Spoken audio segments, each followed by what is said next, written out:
요즘 뉴스에서 포탄이 전장을 지배한다는 말을 많이 들으셨을 겁니다.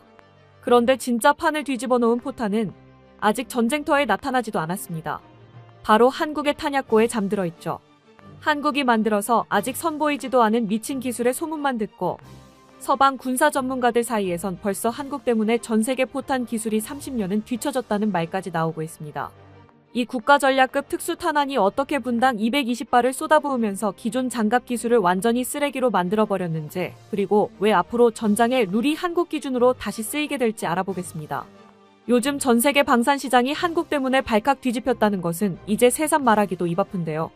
최근에 한국이 또 예상치도 못한 기술을 가져와서는 그 기록에 한 줄을 더했습니다. 이 기술이 특히 대단했던 점은 단순히 한국 무기가 몇 개 더 팔린다는 차원을 넘어서서 기존 군사 강국들이 수십 년간 철옹성처럼 쌓아올린 기술의 장벽을 우리가 보란 듯이, 그것도 아주 압도적인 격차로 뛰어넘어 버렸기 때문입니다. 유럽 국가들이 만들어내서 오래도록 연구한 기술을 뒤늦게 따라하기 시작한 한국은 그들이 그 오랜 시간 동안 생각지도 못했던 아주 사소하고 간단한 손길 한 번을 더하는 것만으로 더 높은 경지에 도달해버렸습니다.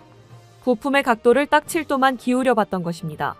유럽 국가들은 고작 이걸 떠올리지 못해서 무려 20년이나 연구하고도 한국의 선두를 내주는 치욕을 당했습니다. 유럽이 그렇게 오래 매달렸음에도 끝내 완벽하게 정복하지 못했던 기술. 그런데 그것을 한국이 불과 6년 만에 세계 최고 수준으로 국산화해버린 괴물 같은 기술, 바로 CTA 기관포에 대해 자세히 알아보겠습니다. 먼저 이 CTA라는 기술이 도대체 뭐길래 이렇게 난리인지부터 확실하게 짚고 넘어가야겠죠. CTA는 케이스드 텔레스코프드 어뮤니션의 약자로 쉽게 말해 탄두가 탄피 속에 완전히 쏙 들어가 있는, 마치 보온병이나 망원경처럼 생긴 아주 획기적인 형태의 탄약과 이를 쏘는 기관포 시스템을 말합니다. 이 기술은 원래 방산 종주국이라 불리는 영국과 프랑스가 우리가 차세대 무기 체계의 표준을 만들겠다며 90년대부터 20년 넘게 천문학적인 돈과 시간을 쏟아부은 분야였는데, 놀랍게도 최근 해외 매체들이 게임 체인저라고 부르며 주목하는 건 원조인 유럽 제품이 아니라 바로 대한민국이 만든 한국형 CTA입니다. 그도 그럴 것이 유럽형 CTA 기관포가 평균적으로 140mm 두께의 장갑을 뚫는 것을 차세대 표준 성능이라며 제시했을 때, 우리 국방과학연구소와 S&T 다이내믹스가 내놓은 한국형 CTA는 전면 장갑 기준 무려 200mm급을 관통해버리는 기염을 토했기 때문입니다. 이 200mm라는 수치가 전장에서 얼마나 무시무시한 의미를 갖냐면, 이건 단순히 장갑차 끼리의 싸움에서 이기는 수준이 아니라 적의 주력 전차를 정면에서 마주쳐도 3세대 이하 전차라면 전면 장갑까지 모조리 뚫어버리고 고철 덩어리로 만들어버릴 수 있다는 뜻입니다. 전차 장갑은 태생적으로 다른 전차의 전차포와의 싸움을 가정해서 어마어마하게 두껍게 만들어집니다. 그러니 한참 약한 기관포밖에 달 수 없는 장갑차로는 전차와 싸운다는 상황 자체가 있어서는 안 될 최후의 상황인 것이 일반적입니다. 장갑차의 기관포를 가지고는 죽었다 깨어나도 전차 장갑을 못 뚫으니 전차의 일방적인 사냥이 될 테니 말입니다. 그런데 이러한 패러다임을 뒤집는 기관포가 한국에서 나와버린 거죠. 물론 아직까지는 한정적인 조건을 요구하지만 이제는 장갑차를 가지고도 전차와 싸움이 성립하게 되었습니다. 해외 전문가들이 가장 충격을 받은 지점도 바로 여기인데요. CTA를 먼저 개발한 유럽 국가들조차도 이 기관포에 이런 잠재력이 있으리라고는 예상치 못했습니다. 후발주자인 한국이 성능 면에서는 오히려 오리지널을 압도해버렸으니 그야말로 청출어람을 넘어선 기술적 하극상을 보여준 셈입니다. 더 재미있는 건 이 압도적인 성능의 비결이 아주 한국적인 끈기와 고정관념을 깨는 기발한 아이디어에서 나왔다는 점입니다. 사실 40mm급의 거대한 탄약을 약실 회전 구조로 발사하면 순간적으로 약실 내부 온도가 2000도가 넘게 치솟는 엄청난 열 충격이 발생합니다. 유럽은 이 초고열을 견디는 합금 소재를 안정화시키는 데만 15년이라는 긴 세월을 허비했지만 우리 개발진은 이미 K40 기관포를 개발하면서 축적해둔 내열 합금 데이터를 바탕으로 단 6년 만에 훨씬 더 튼튼하고 열에 강한 독자적인 특수 합금을 만들어냈습니다. 게다가 탄피가 빠져나가는 속도를 높이기 위해 회전축을 기존 서방 방식과 다르게 7도 정도 살짝 비틀어 설계했는데, 이 미세한 7도의 마법이 카트리지 배출 속도를 9%나 높이고 탄약이 발사될 때의 에너지 손실을 최소화해 관통력까지 비약적으로 끌어올리는 신의 한 수가 되었습니다. 이뿐만이 아니라 한국형 CTA 기관포는 혹독한 다이어트에도 성공했습니다. 유럽형 모델이 약 900kg 정도 나가는 육중한 무게인 반면 우리는 설계를 깎고 또 깎아 780kg대까지 줄였으니 포탑이 돌아가는 속도나 적을 조준하는 반응성이 훨씬 빠를 수밖에 없었습니다. 0.1초가 생사를 가르는 전장에서는 이러한 사소한 차이도 결정적인 우위를 제공해주죠. 여기에 더해 분당 발사 속도도 우리는 220발을 쏟아부을 수 있어서 유럽형의 200발을 가볍게 따돌렸고, 탄약 적재량도 텔레스코픽 탄의 장점을 극대화한 기막힌 공간 설계 덕분에 70발밖에 못 싣는 경쟁 모델보다 1.5배나 많은 100발 이상을 싣고 달릴 수 있게 되었습니다. 전장에서 탄약 30발이 더 있다는 건 전투 지속 시간이 35% 이상 늘어난다는 얘기니 군인들 입장에서는 그야말로 목숨과 직결되는 차이인 겁니다. 그런데 이 기술이 진짜 무서운 이유는 성능도 성능이지만 바로 돈, 즉 경제적 파급력과 수출 구조의 혁명 때문입니다. 그동안 우리가 세계에 자랑하던 레드백 장갑차가 호주에 수출될 때 솔직히 우리 입장에서는 뼈아픈 부분이 하나 있었는데, 바로 포탑은 이스라엘제, 기관포는 미국제를 쓰다 보니 수출을 해도 기술료 명목으로 남 좋은 일 시키는 돈이 꽤 많았다는 점입니다. 하지만 이 한국형 CTA 기관포가 레드백의 차세대 모델의 표준 장착 무장으로 통합되는 순간 레드백 플랫폼 전체의 국산화율은 85% 이상으로 치솟게 됩니다. 이렇게 되면 수출할 때마다 해외로 빠져나가던 로열티를 우리가 고스란히 챙기게 되면서 기존 19% 수준이었던 이익률이 무려 31%까지 껑충 뛸 것으로 업계는 보고 있습니다. 영국이나 프랑스가 보통 무기 수출액의 8%에서 12% 정도를 기술료로 떼어가는 관행을 생각하면 우리는 이제 기술 독립을 넘어 돈 버는 구조, 즉 수익 생태계까지 완벽하게 우리 것으로 바꿨다고 볼 수 있는 겁니다. 게다가 한국형 CTA는 단순히 하드웨어만 국산화한 게 아니라 사격 통제 알고리즘까지 자체 개발했는데, 레드백 시험 차량의 관성 센서 데이터를 기반으로 0.01초 단위의 미세 수정 명령을 내리는 이 알고리즘 덕분에 고속 주행 중에도 흔들림 없는 명중률을 보여주어 과거 호주군 테스트 당시 관계자들을 경악해 했습니다. 이처럼 한국은 이제 전차, 자주포, 전투기 같은 크고 복잡한 무기뿐만 아니라 거기 들어가는 더 작은 단위의 부품들까지 놀라운 기술력으로 국산화해내고 있는데요. 특히 CTA 기관포의 사례와 같이 포와 탄약을 발전시키는 데에는 완전히 혈안이 되어 있습니다.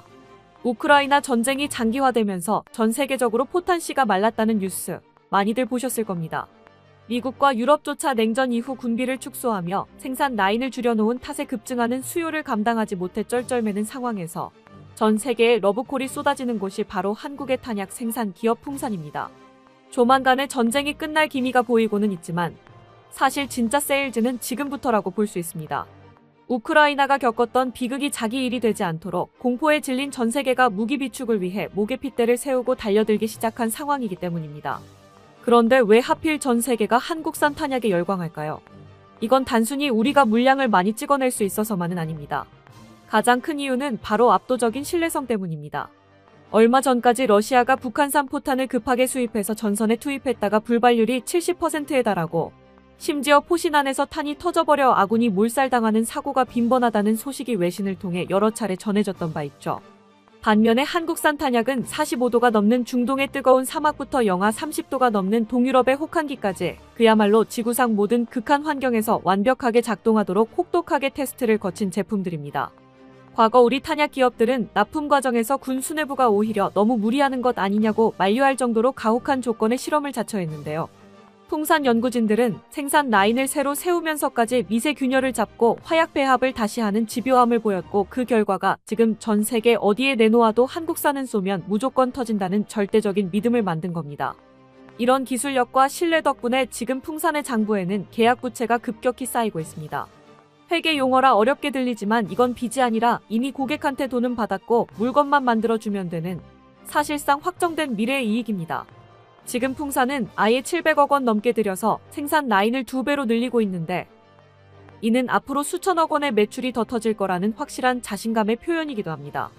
현재는 미국 민간 시장에서도 한국산 탄약이 불티나게 팔리며 군수와 민수 시장을 동시에 석권하는 쌍끌이 실적을 올리고 있습니다. 또한 탄약 산업의 호황은 단순히 탄약 판매에 그치지 않고 K방산 전체의 경쟁력을 높이는 엄청난 시너지 효과를 내고 있습니다.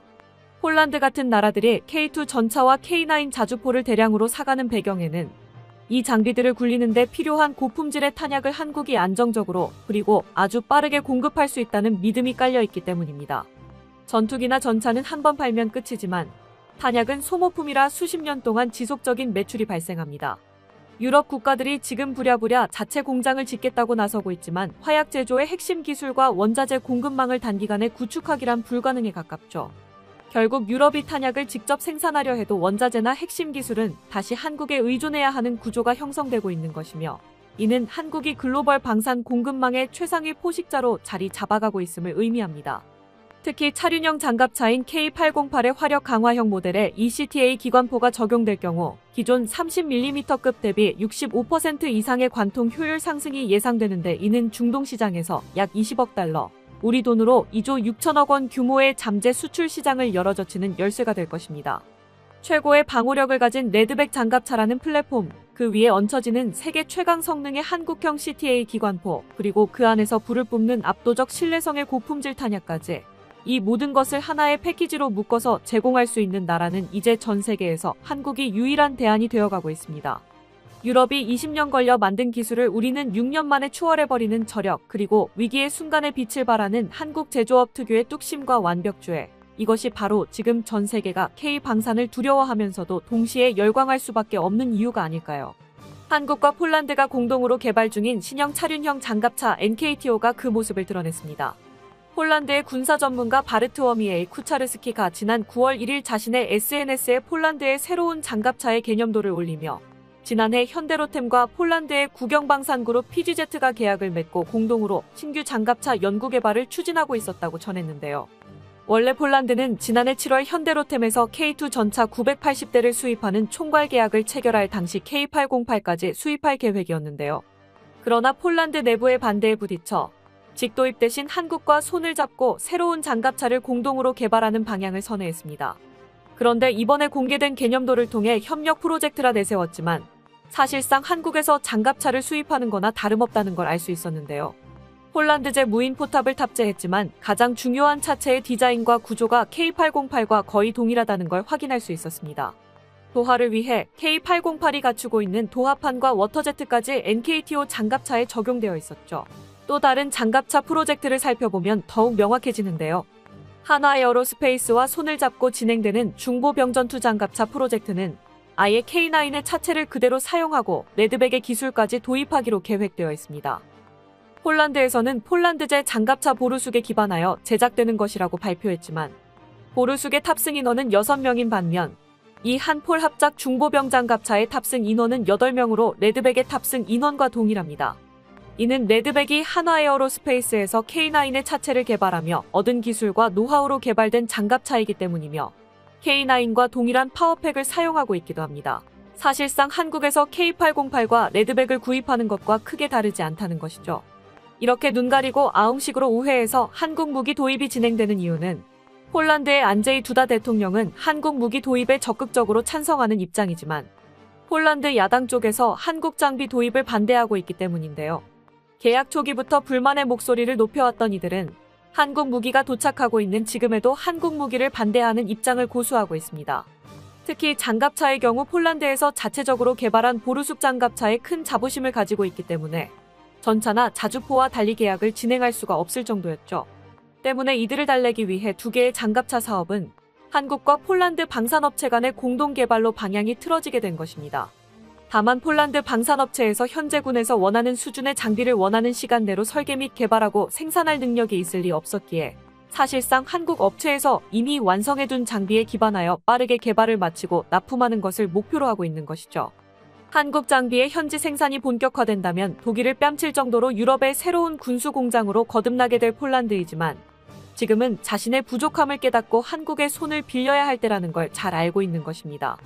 그런데 이번 장갑차 프로젝트를 통해 한국의 신병기가 폴란드에서 처음으로 실전 배치될 것이란 소식이 전해졌는데요. 폴란드 측에서 이 중장갑차에 40mm 포탑을 올리기를 원하고 있으며 이러한 요구를 충족시키기 위해 한국에서 개발한 40mm CTA4가 수출될 것으로 예상되고 있다고 합니다.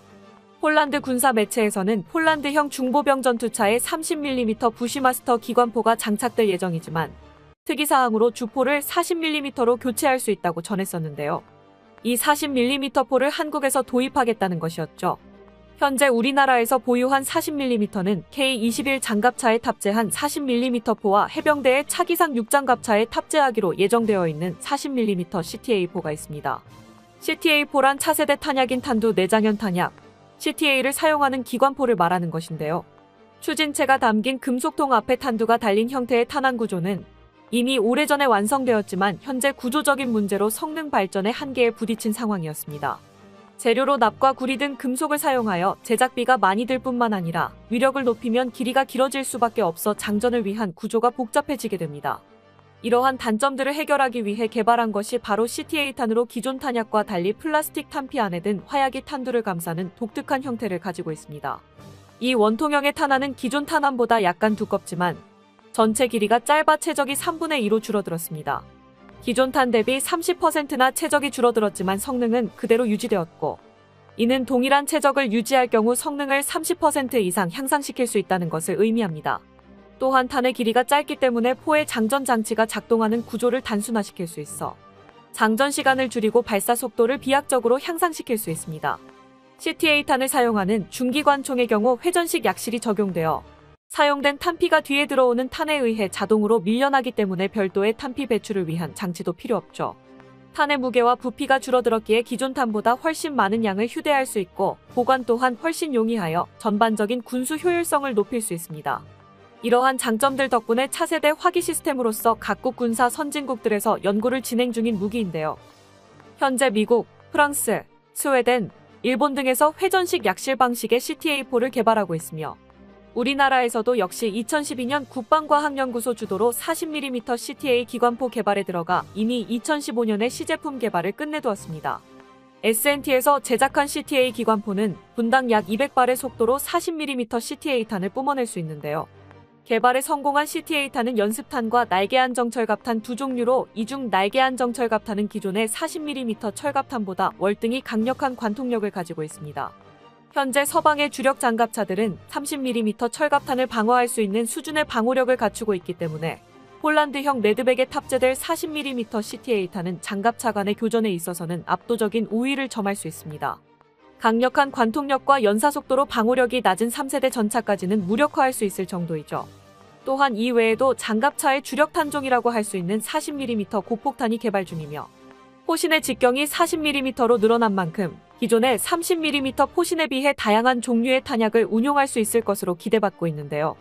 우크라이나 전쟁을 통해 장갑차가 뛰어난 기동성과 방호력뿐만 아니라 강력한 화력까지 갖출 것을 요구받고 있습니다.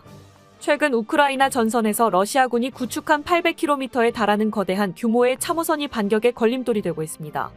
1차 세계대전부터 시작된 참호 전술이 21세기가 된 지금에도 여전히 유용하다는 사실이 실전을 통해 증명되었는데요.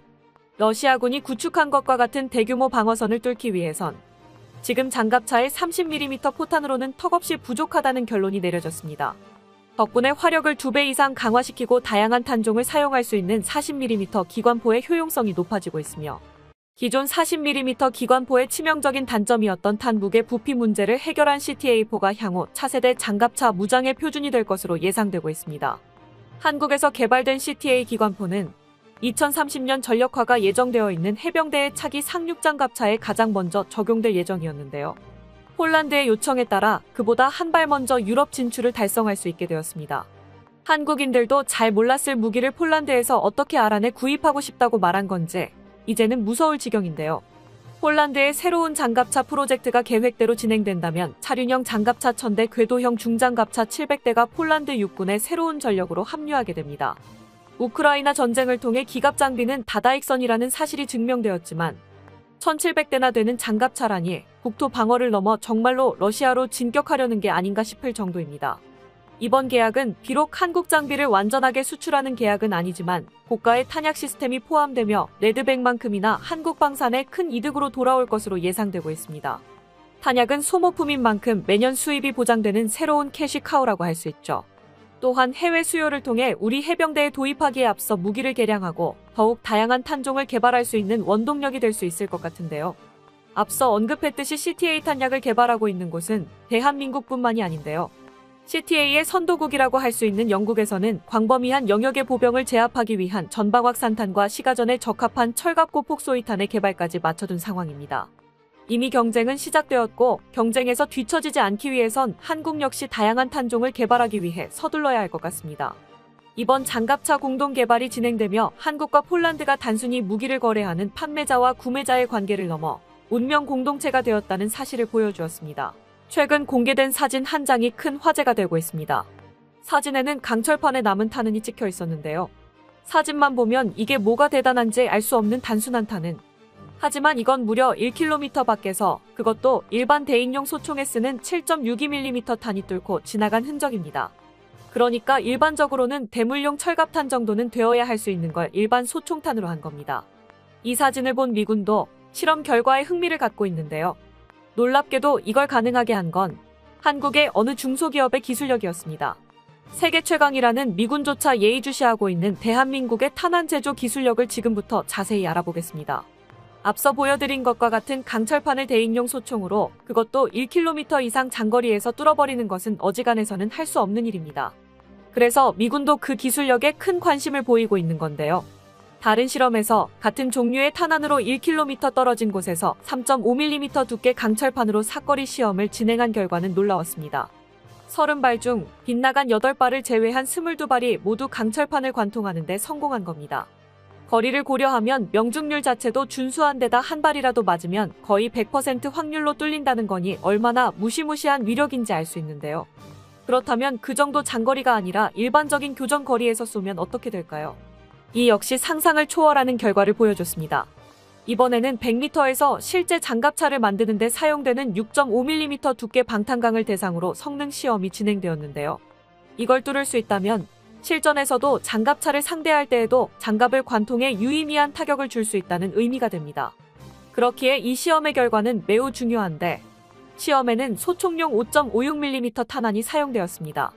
우선 우리 군에서 일반적으로 가장 널리 사용되는 K100탄, 그러니까 현재 K2 소총에 사용되는 탄으로 사격한 결과 맞은 흔적은 남았지만 강철판을 뚫지는 못하고 튕겨져 나왔습니다. 괜히 방탄강이라 불리는 게 아님을 보여줬는데요.